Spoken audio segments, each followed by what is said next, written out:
tribal council ninyo. Pakipwesto yung mga sulok. Uulitin ko, ang apoy sumisimbolo sa buhay ninyo dito sa Survivor Philippines. Kapag wala ng apoy, tapos na mga araw nyo dito sa isla. At habang kayo tumatagal dito, mapalapit kayo sa 3 million pesos at ang pagkakataon na tanghaling kauna-unahang Pinoy Soul Survivor. Bago tayo magsimula, papasukin muna natin ang unang miyembro ng ating jury. Jace, voted out sa huling tribal council.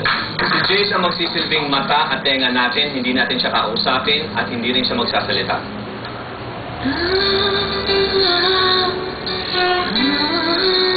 Day 24. Marami na kayong pinagdaanan. Sa puntong ito, dugong Naak at Jarakay pa rin ba ang nananalaytay sa inyo? Mami. Halo-halo na po. Hindi ko na masasabi kung sulit o hindi. Basta, ano na lang nasa puso, yun na lang po. Charisse. Pero kahit na isipin na natin na marami na ang nabuong mga usapan para sa akin, kaibigan ko na silang lahat. Marlon, meron bang usapan na mula day 1 hanggang day 24 natupad between you and kahit sinong miyembro ng dati mong katribo o katribo mo ngayon? Hindi mo kailangan sabihin kung sino. Meron din. Pero hindi talagang kumukad din naman siya. Si Chris naman. Chris, bago natin pag-usapan yung kahapon, sa tingin mo ba ang Naak, Jarakay may mga linya pa rin o nawala na yun dahil sa pag-merge? Wala na ako pa. Nawala na rin kasi feeling ko lang. Pero nandun pa rin yung progression ko. Nasa kanila na lang din. Pero naroon pa rin ito. Kaya naalala mo nung isa sa mga unang tribal council natin, tinanong ko sa'yo, gaano kahalagang emosyon? Sa puntong ito, ganun pa rin ba yung sagot mo? Mas nangibang iniguta ko kasi sa puso ko. Dati nung talaga mas gusto ko yung pinapahalaga ko yung emotion, yung pagiging, yung pagmamahal. Pero ngayon ayoko na din. Kiko, may nagbago ba sa pananaw mo mula nung pumasok ka dito sa Survivor Philippines mula day 1 hanggang ngayon day 24 na?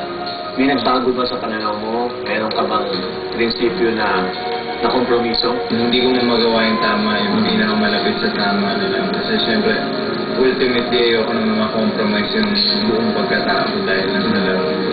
So, naninindigan ka pa rin, Kiko, na kapag kinompromiso mo yung pagkatao mo sa larong ito, yun na rin ang parang reflection at kung sino ka sa labas ng larong ito? Mahirap gawin yung Paolo kasi kung sino ako sa labas yun din yung tipo naglalaro sa loob eh. So, paano ko i-compromise dito sa laro ko yung pagkatao ko? Nasa labas ibang tao. Medyo parang ko sa iba, pero para sa akin hindi. Para sa akin napakalaking struggle dahil of course this game could really get dirty if everyone wants to. Burn? Parang hindi ka makakonsentrate.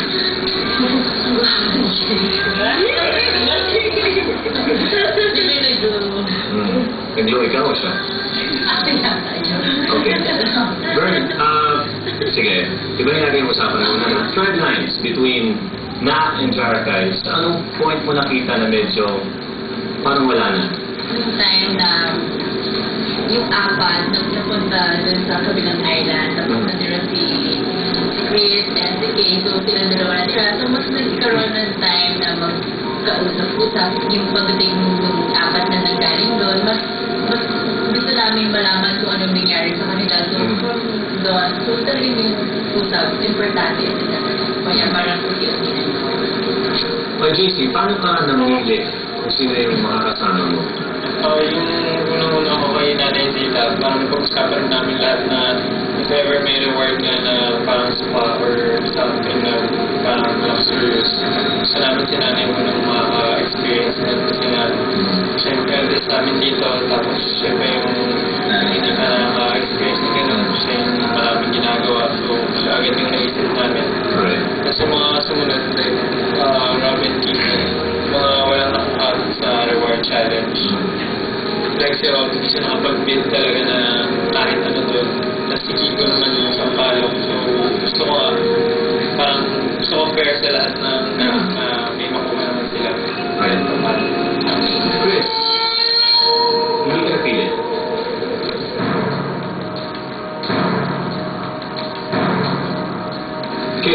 Hindi ka na napili.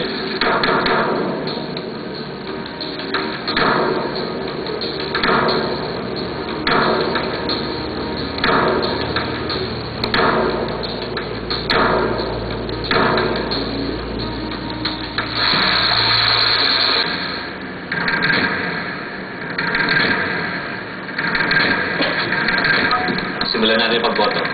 Kiko.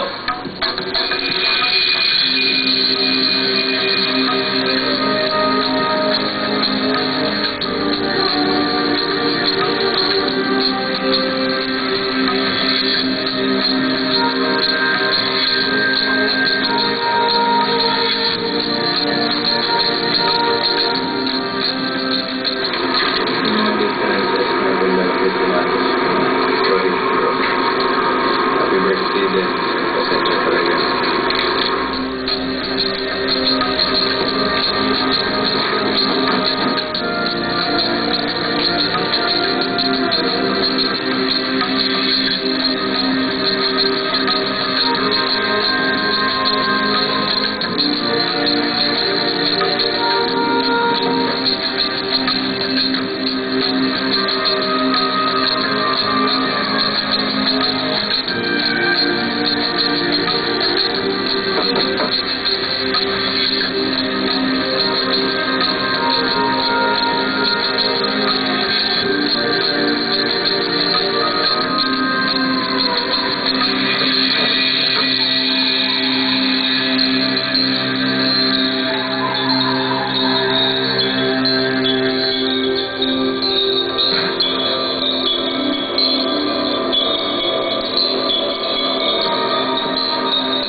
Boto. Unang boto, Marlon. Marlon, 1. Kiko. Marlon. Kiko. Marlon. Kiko. Marlon. Kiko. Marlon, 4 sa'yo. Kiko, 4 sa'yo. Kung ang pangalan sa huling balota ay Marlon or Kiko, sapat na yun para kayo matanggal. Kapag iba yung pangalan na nakalagay dito, magkakaroon tayong tiebreaker dito.